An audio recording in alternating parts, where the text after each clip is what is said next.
How do we move beyond just soul success and into significance? That's what we're talking about today on Freedom with Sean. Welcome everyone to this channel. My name is Sean Kreiser, and if you're just tuning in, I will invite you to click that subscribe button below and like the content if you like what you hear. For a long time, I've been kind of in my brain about, is it possible to balance contentment and acceptance and ambition and drive and wanting more? It's very difficult in this life.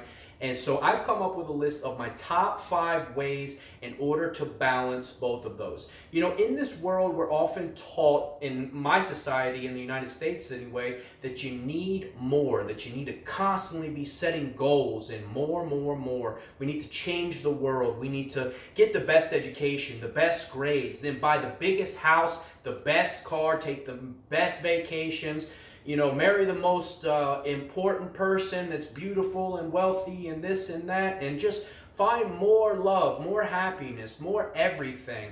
And a lot of times, you know, that's not our natural path. But regardless of what your path is and where you are, I think that you can find that you can balance the two parallels, and that they can be mutually exclusive. So today, and in my art here, I wrote down the balance of power between contentment and acceptance. And balance.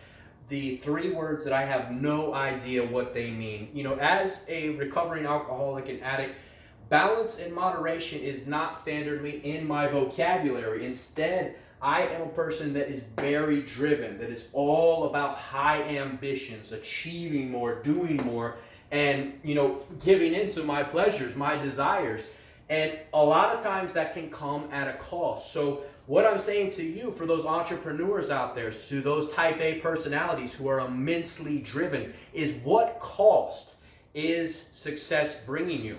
You know, there's a great saying that says, content people may not have the best of everything, but they make the best of everything.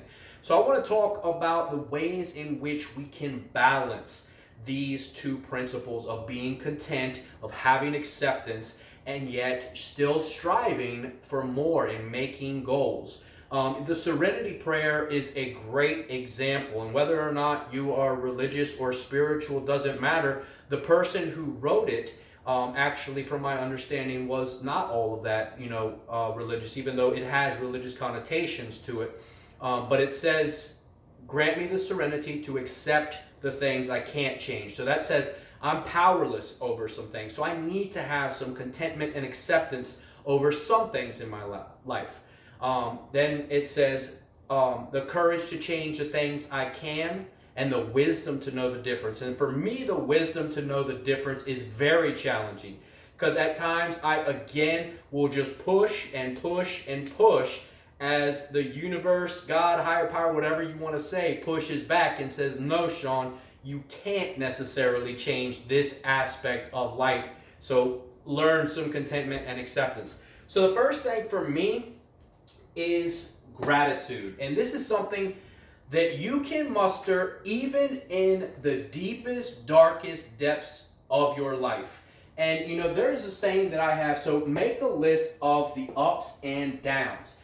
And you know, I say to a lot of people today, you know, as a recovering alcoholic and addict, that I'm grateful for every drink, every drug that I consumed, every bottom that I hit, because it got me to a place where I was willing to know my limits, to know that I can't do this on my own and that I need help. So I need to accept this principle that I am powerless over some things in life, and that I need you all to help lift me up to a place in which I can then instill ambition and desires and drives to therefore help others. Number 2, make time for some time. That means that every day in your life, you need to not be just in the driver's seat. You need to take some time to be good to yourself. You need to sit and just feel what you're feeling. You know, there is a saying in a book called The Body Keeps Score, and it's primarily about PTSD and trauma survivors. But the principle of it is that if we sit, and whether you want to get into meditation or yoga, But the body will not lie to you, but the mind often will. And that is a huge, immense principle, which if you look at it, the research on it, it's immensely valuable. And that's to say that our 8 basic emotions of life, 4 of which are seemingly positive and 4 of which have negative connotations, all of them, however, have gifts, even shame and guilt, remorse, all of these types of things. When we're down and out, those feelings that we feel, literally a physiological response in our bodies, is our body's way of telling us we're not where we are meant to be. And so it's not necessarily a horrible thing to sit still, to feel, to have contentment and acceptance of even the crappy feelings that nobody, I mean, for me especially, I always want more. I want to be feeling good. I want to be making more money all the time. But in the downtime, you need to be able to sit with that and have contentment, peace, and acceptance. And it takes practice every day. Number 3, make 2 goals. Goal lists, immediate and future. This is going over here into ambitions and desires. And the most important thing with goal setting is I need to make lists every day, and I need to make lists that are both manageable, and I like to make what I call a micro list. I like to literally say, make the coffee, make the bed. Things that I know are not going to I don't need to move mountains in order to accomplish these goals. Relatively simple, but very reasonable and manageable in order to get done. And when we start to check these things off, just like if I'm working out and my goal is to increase my bench, bench press or whatever, my goal might be at first do 1 push-up a day. That is manageable. Not increase my poundage by 100 pounds in a week. That's unrealistic. You can't set goals that you will not hit. You will give up. It's just human nature. It's the way that it is.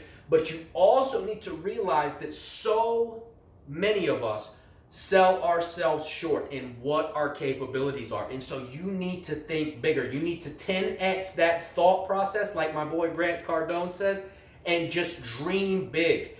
When I was 8 years old, I bought with my own money my first self-help book, which was a Tony Robbins book, Awaken the Giant Within. And I think that speaks volumes about me as a person, that I've always wanted more. I've always wanted to do more than what my natural state is. And for an 8-year-old to have that type of mindset, that type of drive, that type of ambition, it speaks, I think, not just to me as being unique or special, because I don't believe for a second that I'm the only one that has ever had that feeling of wanting to do more, of wanting to be more. And now that I'm 38, I want to give more. And that, to me, is one of the most fulfilling things that I can possibly do, because I have so much to relate to you guys who are hurting and those who are thriving as well. I've been on the mountaintop and I've been in the gutters. So I understand where everybody's coming from. And that gives me a great advantage. Number 4, this is right what we were talking about. Celebrate the process. My son Landon did not walk or talk until he was 4 years old, almost 4. Now, my daughter, Cameron, she was up and running and taking over the world by the time she was 9 months old. So I have an immense, immense umbrella or vast pendulum swing of a difference and viewpoint of different growth and development processes, And so every time Landon would hit a small milestone, he wasn't even crawling when he was 12 months old. So it took him a lot longer to get where he was going. But he continues to make small incremental successes, and we celebrate that immensely every time. It doesn't matter. This is the tortoise and the hare right here.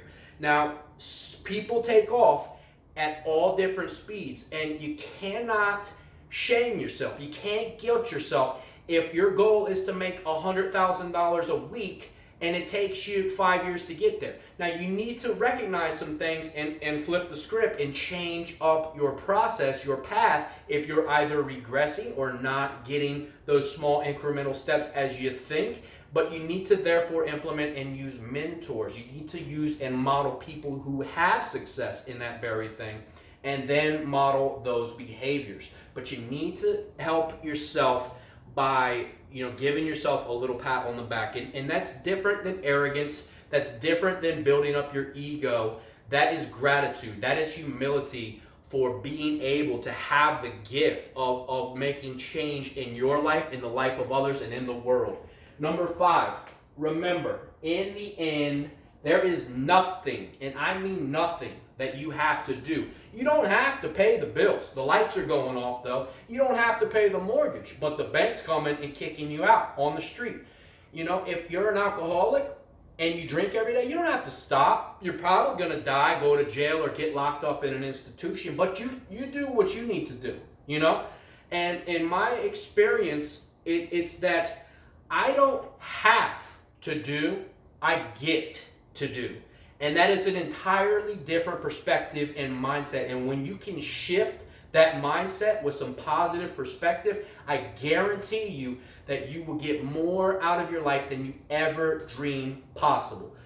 Thank you so much for tuning in today. My name is Sean Kreiser, and you've tuned in to Freedom with Sean. I'll see you guys next time. Peace.